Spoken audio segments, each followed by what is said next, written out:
Hello friends, आप सभी को नमस्कार। मैं हितेश कुमार एक बार फिर से आप सभी का ज्ञानकोश यूट्यूब चैनल में स्वागत करता हूं।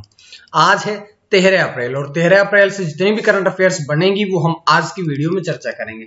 इस वीडियो का पीडीएफ आप सभी को ज्ञानकोश फेसबुक पेज पर मिल जाएगा या ज्ञानकोश नाम से ही टेलीग्राम चैनल और ज्ञानकोश नाम से ही व्हाट्सएप ग्रुप है, आप लोग वहां से भी इसके पीडीएफ को डाउनलोड कर सकते हैं।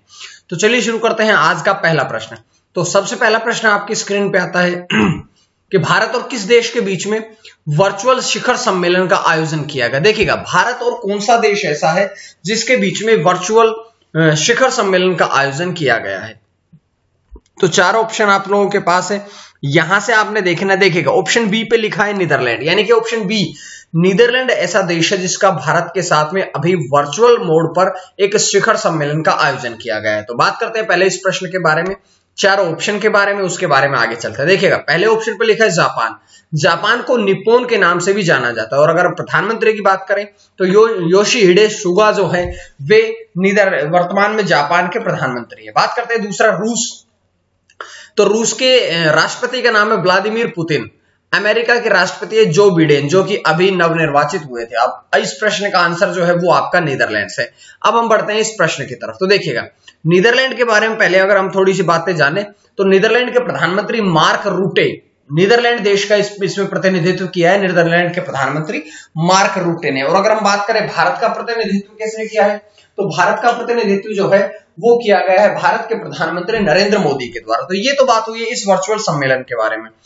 अब हम इसमें क्या क्या प्रमुख बातें क्या क्या रही, तो इस शिखर सम्मेलन की जो प्रमुख बातें थी वो क्या क्या रही है। तो सबसे पहली बात तो ये कि भारत और डच सहयोग को गहरा करना, भारत और डच के बीच में जो संबंध है उनको और अधिक मजबूत करना। दूसरा है कि जल पर एक रणनीति साझेदारी स्थापित करना है कि जो जल है, पानी है, पीने योग्य पानी है, इसके लिए एक रणनीतिक साझेदारी स्थापित करना। उसके पश्चात बात करते हैं कि जलवायु परिवर्तन, आतंकवाद विरोधी, कोविड-19 महामारी, ये सारी चुनौतियों पर विचारों का आदान प्रदान भी इस वर्चुअल शिखर सम्मेलन में किया गया है।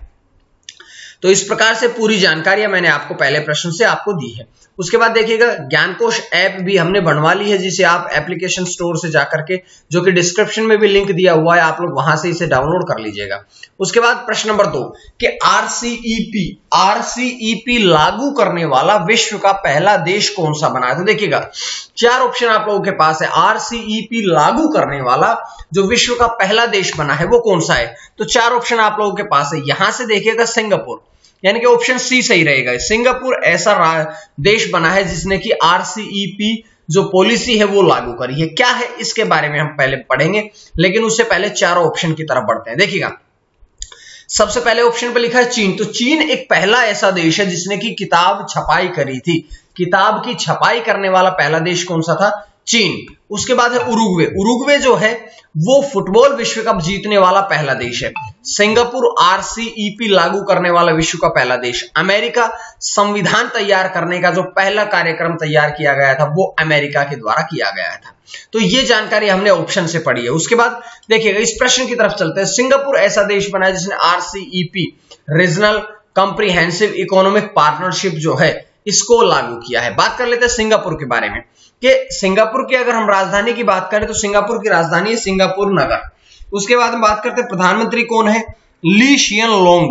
और राष्ट्रपति की अगर हम बात करें तो सेलपन रामनाथन। तो ये जानकारी हमने सिंगापुर से पढ़ी है। अब उसके बाद देखिएगा, ये जो पहला ये पॉलिसी लागू करी है यह चीन के नेतृत्व में दुनिया का पहला सबसे बड़ा मुक्त व्यापार समझौता है। ये जो आरसीईपी है ये चीन के नेतृत्व में किया गया दुनिया का सबसे बड़ा मुक्त व्यापार समझौता है। अब इसके बारे में क्या होगा कि इस समझौते से दुनिया की आबादी का लगभग 1/3 और दुनिया की अर्थव्यवस्था का लगभग 30% भाग को ये कवर करता है। देखिएगा कितना बड़ा समझौता किया गया है, ये इसके बीच में चीन के नेतृत्व में किया गया है। ठीक है, उसके बाद बढ़ते हैं अगले प्रश्न की। अगला प्रश्न से पहले देखिएगा, आरसीईपी मैंने आपको 4-5 बार बताया है, इसके बारे में पहले इसकी फुल फॉर्म पढ़ते हैं। इसकी फुल फॉर्म क्या है कि रीजनल कॉम्प्रिहेंसिव इकोनॉमिक पार्टनरशिप। ये क्या है, ये एक बहुराष्ट्रीय व्यापार समझौता है। इसमें 10 आसियान अर्थव्यवस्थाओं के साथ साथ में ऑस्ट्रेलिया, चीन, जापान, न्यूजीलैंड और दक्षिण कोरिया देश भी शामिल है। अगर हम बात करें आरसीईपी में नवंबर 2020 में 15 भागीदार देशों ने हस्ताक्षर किए थे। और अगर बात करें हम कि भारत कब शामिल हुआ था, तो भारत जो है वो 2019 में इसमें शामिल हो चुका था। बात करते हैं इसके बारे में आगे कि श्रीनगर में खेलो India state centre of excellence, Khelo India state of excellence का उद्घाटन किसके द्वारा किया गया। तो सबसे पहली बात तो ये कि खेल से संबंधित है, तो यहां से आपने समझना चाहिए कि अगर खेलो इंडिया से संबंधित है तो देश के हो सकता है खेल मंत्री ने इसका उद्घाटन किया हो। तो 4 ऑप्शन आप लोगों के पास है, जिसमें से मैंने बिल्कुल सही बताया आपको। हल्का सा हिंट आपको प्रश्न कई बार दे देता है, तो आपने उस प्रश्न के हिंट को भी समझना है। तो किरेन रिजिजू जो कि देश के युवा और खेल मंत्री है, उनके द्वारा अब इस खेलो India state centre of excellence का उद्घाटन किया गया है जम्मू कश्मीर में, श्रीनगर में। उसके बाद बात करते हैं, 4 ऑप्शन है कि नितिन गडकरी कौन सा मंत्रालय संभालते हैं, सड़क परिवहन और राजमार्ग मंत्रालय। डीवी सदानंद गौड़ा जो कि रसायन और उर्वरक मंत्री हैं। रामविलास पासवान जो कि उपभोक्ता कार्य और खाद्य मंत्री हैं। अब इस प्रश्न की तरफ, प्रश्न क्या है कि खेल और केंद्रीय खेल और युवा मामलों के मंत्री किरेन रिजिजू ने अब खेलो इंडिया स्टेट ऑफ एक्सीलेंस का उद्घाटन किया है। कहां पर किया गया, तो श्रीनगर की डच झील में नेहरू पार्क में इसका उद्घाटन किया गया। यहां से एक प्रश्न और बनेगा कि जम्मू कश्मीर में 2 खेलो इंडिया राज्य उत्कृष्टता केंद्र है। पहला तो मैंने बता दिया डल झील में नेहरू पार्क में स्थित है। दूसरा कौन सा है, दूसरा है तलवारबाजी के लिए मौलाना आजाद स्टेडियम। मौलाना आजाद स्टेडियम जो है वो दूसरा आपका खेलो इंडिया राज्य उत्कृष्टता केंद्र है, जो कि जम्मू कश्मीर में है। तो ये जानकारी हमें यहां से मिली। उसके बाद प्रश्न नंबर 4 की तरफ चलते हैं।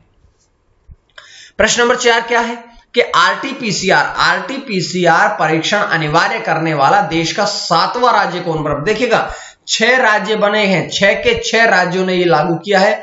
इन सब के बारे में मैं पिछली वीडियोस में बता चुका हूं, आप लोग वहां से जाकर के ऑटोमेटिक वहां से आपको समझ में आ जाएगी। लेकिन अब बात करेंगे 7वां राज्य कौन सा बना है। तो 7वां राज्य, 4 ऑप्शन आप लोगों के पास है। 7वां जो राज्य बना है वो बना है हिमाचल प्रदेश। हिमाचल प्रदेश अब 7वां राज्य बना है। बात करते हैं हिमाचल प्रदेश के राज्यपाल कौन है, तो बंडारू दत्तात्रेय। मुख्यमंत्री जयराम ठाकुर जो कि भाजपा पार्टी से है। हिमाचल प्रदेश की विधानसभा की 68 सीटें हैं, राज्यसभा की 3 और लोकसभा की 4 सीटें हैं। हिमाचल प्रदेश की राजधानियां 2 है, पहली शिमला और दूसरी कौन सी है, धर्मशाला। तो इस प्रकार से 12 जिले हिमाचल प्रदेश में है। और हिमाचल प्रदेश का गठन 25 जनवरी 1971 में किया गया था, जिसके राजभाषा हिंदी और संस्कृत दोनों है। तो ये जानकारी हमने हिमाचल प्रदेश से पढ़ ली है। उसके बाद अगला इसके बारे में जानकारी पढ़ते हैं। पंजाब सीएम कौन है, अमरिंदर सिंह। गुजरात विजय रूपाणी। महाराष्ट्र उद्धव ठाकरे। तो ये हमने तीनों के सीएम मुख्यमंत्री के बारे में भी पढ़ लिया है। उसके बाद में प्रश्न से देखिएगा कि 7वां राज्य बना है हिमाचल प्रदेश, लेकिन इससे पहले जो 6 राज्य बन चुके हैं वो कौन कौन से हैं। सबसे पहले देखिएगा 6 राज्यों की बात करते हैं। पंजाब, महाराष्ट्र, गुजरात, कर्नाटक, राजस्थान और उत्तर प्रदेश। ये 6 राज्यों में पहले से लागू किया जा चुका है, लेकिन जो 7वां राज्य बना है वो कौन सा बना है, हिमाचल प्रदेश। तो इसके बारे में आपको ये जानकारियां मिल जाती है। 5वां प्रश्न कि विश्व में सबसे तेजी से टीकाकरण करने वाला कौन सा देश बना है। विश्व में सबसे तेजी से टीकाकरण करने वाला जो देश बना है वो अपना देश भारत है। यानी कि इस प्रश्न का जो ऑप्शन है वो आपका ए एकदम सटीक रहेगा। बात करते हैं और जानकारियां, जैसे पाकिस्तान के प्रधानमंत्री कौन है, इमरान खान। बांग्लादेश के प्रधानमंत्री कौन है, शेख हसीना। श्रीलंका के प्रधानमंत्री कौन है, महिंद्रा राजपक्ष। ये हमने बाकी तीनों देशों के प्रधानमंत्री के बारे में पढ़ लिया। भारत के प्रधानमंत्री नरेंद्र मोदी, सबको पता है वैकेंसी नहीं आ रही है, सबको पता है लॉकडाउन लगा दिया गया है। उसके बाद में इस प्रश्न से जानकारियां कि पिछले 85 दिनों में भारत में 10 करोड़ से अधिक टीकाकरण किए गए थे। ये आंकड़े जो मैंने आपके सामने प्रस्तुत किए हैं ये 11 अप्रैल 2021 तक के हैं। बात करते हैं भारत में टीकाकरण अभियान कब शुरू किया गया, तो 16 जनवरी 2021 को भारत में टीकाकरण अभियान जो है ये शुरू किया गया था। तो 5 प्रश्न आपके समाप्त होते हैं और 5 प्रश्न समाप्त होने के बाद हम पढ़ते हैं आज का प्रश्न। आज का प्रश्न क्या है आप सभी के लिए कि देश के मुख्य निर्वाचन आयुक्त कौन बने हैं। 4 ऑप्शन आप लोगों के पास है। देश के मुख्य निर्वाचन आयुक्त जो बने हैं उसका आंसर आपने कमेंट बॉक्स में करके बताना है। अब हम बढ़ेंगे कल के प्रश्न की तरफ। कल का प्रश्न क्या था, कल मैंने आपसे क्या प्रश्न पूछा था कि किस राज्य में मास्क अभियान शुरू किया गया। तो मास्क अभियान 14 दिन का मास्क अभियान जो है ये ओडिशा राज्य में शुरू किया गया था। ठीक है, तो पूरी जानकारी आपको मिलती है। उसके बाद अगला प्रश्न कि संस्कृत शिक्षण ऐप लिटिल गुरु ये एक ऐसी ऐप है जो लॉन्च करी गई है, लेकिन किस देश ने लॉन्च करने की घोषणा करी है ये आपने प्रश्न बताना है। लेकिन मैं आपको यहां से पहले बताना चाहूंगा कि लिटिल गुरु ऐप जो है ये संस्कृत शिक्षण ऐप है, इसके द्वारा आप संस्कृत भाषा को सीखेंगे। लिटिल गुरु जो ऐप इंस्टॉल करने के लिए कही है या लॉन्च करने की जो घोषणा करी है वो करी है बांग्लादेश राज्य ने, यानी कि देश ने, बांग्लादेश ने इसकी घोषणा करी है। तो ऑप्शन ए इसका सही होगा। बात करते हैं कि नेपाल, भूटान, मालदीव के बारे में। तो नेपाल के प्रधानमंत्री हैं केपी शर्मा ओली, खड़ग प्रसाद शर्मा ओली। भूटान के प्रधानमंत्री है लोते शेरिंग। ये इंग्लिश का हमने हिंदी में रूपांतरण किया तो कुछ इस प्रकार से पूछता है, ठीक है। और मालदीव के राष्ट्रपति की बात करें तो इब्राहिम मोहम्मद सोलिह जो है वे मालदीव के वर्तमान में राष्ट्रपति है। बांग्लादेश ने यह कार्य किया है। तो बांग्लादेश के बारे में पढ़ते हैं। बांग्लादेश की राजधानी कहां है, राजभाषा कौन सी है, बांग्ला। बांग्लादेश के बारे में पढ़ते हैं कि यहाँ के प्रधानमंत्री कौन है, शेख हसीना। राष्ट्रपति कौन है, अब्दुल हामिद। तो इस प्रकार से आपको पूरी जानकारी इस प्रश्न से मिल जाती है। लेकिन अभी और भी प्रश्न से जानकारी आपको मिलेगी, जैसे कि हम बात करते हैं कि भारतीय उच्चायोग के इंदिरा गांधी सांस्कृतिक केंद्र के द्वारा इसका जो विकास है वो किया गया है। अब बात करते हैं कि यह संस्कृत लर्निंग ऐप जो है ये किस अभियान का हिस्सा है। तो भारतीय संस्कृति संबंध परिषद द्वारा चलाए जा रहे अभियान का ये हिस्सा है। इसका उद्देश्य क्या है कि विश्व भर में छात्र, धार्मिक विद्वान, वैज्ञानिक, इतिहासकारों के बीच में संस्कृत भाषा को बढ़ावा देना ही लिटिल गुरु ऐप को लॉन्च करने का मुख्य उद्देश्य है। तो ये जानकारी हमने यहां से पढ़ी। उसके बाद प्रश्न नंबर 7 आपके सामने आता है कि 5 वर्ष में नेपाल में राइनो, एक सींग वाले गैंडे की आबादी में कितने प्रतिशत की वृद्धि दर्ज करी गई। तो बताइएगा कितने प्रतिशत की वृद्धि दर्ज करी गई। तो ये जो वृद्धि दर्ज करी गई है ये करी गई 16.5% वृद्धि दर करी गई है। ये सारा का सारा इस प्रश्न से हमें आंसर मिलता है। उस बात करते हैं कि 2015 की जनगणना में राइनो की जो संख्या थी वो 645 थी, लेकिन वर्तमान में संख्या आगे बढ़कर के हो जाती है 752।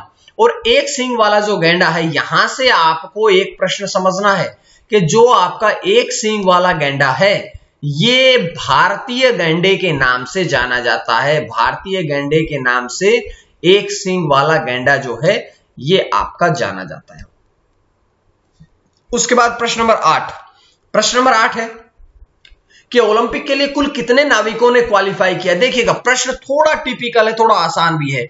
अब मैंने आपसे पूछा है कि कुल कितने नाविकों ने क्वालिफाई किया। तो अगर कुल की बात आती है तो कुल 4 नाविकों ने बात करी है। अगर महिला की बात आती है तो 1 ने, अगर पुरुष की बात आती है तो 3 ने, लेकिन यहां पर पूछा गया है कुल कितने नाविकों ने। तो कुल में हम बात करेंगे 4 की। ऑप्शन इसमें बी सही रहेगा। बात करते हैं कौन कौन है वे। तो विष्णु सरवनन, गणपति चेंगप्पा, वरुण ठक्कर, ये 3 पुरुष हैं। और इससे पहले मैंने आपको बताया था कि भारत की पहली महिला नाविक, जो कि कल की वीडियो में बता चुका हूं, पिछली वीडियो में, कि नेत्रा कुमानन, वे क्वालिफाई करने वाली पहली भारतीय महिला खिलाड़ी भी इसमें बनी है। तो ये जानकारी आपको यहां से मिल जाती है। उसके बाद प्रश्न नंबर की जानकारी पढ़ते हैं कि इसके अलावा भी कुछ ऐसे खिलाड़ी रहे हैं जिन्होंने क्वालिफाई किया। कौन कौन से हैं? सबसे पहले बात करते हैं कि पहलवान अंशु मलिक 57 किलोग्राम वर्ग में, सोनम मलिक 62 किलोग्राम वर्ग में। सोनम मलिक ओलंपिक के लिए कोटा जीतने वाली भारतीय महिला पहलवान बनी है। ठीक है, कि ओलंपिक के लिए कोटा जीतने वाली पहली भारतीय महिला पहलवान बनी है। अब बात करते हैं विनेश फोगाट 53 किलो वर्ग में। पुरुषों में अन्य भी खिलाड़ी हैं। कौन कौन से? बजरंग पुनिया, रवि दहिया, दीपक पुनिया, ये सब भी क्वालिफाई कर चुके हैं। और एक बात और ध्यान रखिएगा कि जब से शुरू हुए हैं ओलंपिक 5 बार रद्द किए जा चुके हैं। एक बार पहले विश्व युद्ध के दौरान, जो कि मेजबानी बर्लिन में करी जा रही थी, और 4 बार सेकेंड वर्ल्ड विश्व युद्ध के दौरान। सबसे पहले 1916, 1940, 1940 और 1944, यानी कि ये समर और ये विंटर दोनों के दोनों 5 बार ओलंपिक जो है ये आपके रद्द किए जा चुके हैं। बात करते हैं आगे। अगला प्रश्न आप लोगों की स्क्रीन पे आता है 9 नंबर प्रश्न कि विश्व बैंक विकास समिति प्लेनरी की 103वीं बैठक में भारत की तरफ से किसने हिस्सा लिया है? तो देखिएगा, भारत की तरफ से जिसने हिस्सा लिया है वो है आपके लिए यहां से प्रश्न निर्मला सीतारमण। निर्मला सीतारमण जो है देश की वित्त मंत्री हैं जिन्होंने इसमें भाग लिया है। उसके बाद बात करते हैं राजनाथ सिंह रक्षा मंत्री, अमित शाह गृह मंत्री, नरेंद्र मोदी प्रधानमंत्री, और उसके बाद में बात करते हैं कि इस बैठक में मुख्य रूप से कोरोना वायरस महामारी से संबंधित आगामी चर्चाओं पर वार्तालाप की गई है। आज का आखिरी प्रश्न कि प्रिंस फिलिप का निधन, उनका संबंध कौन से देश से है? तो प्रिंस फिलिप जो है उनका संबंध ब्रिटेन से है।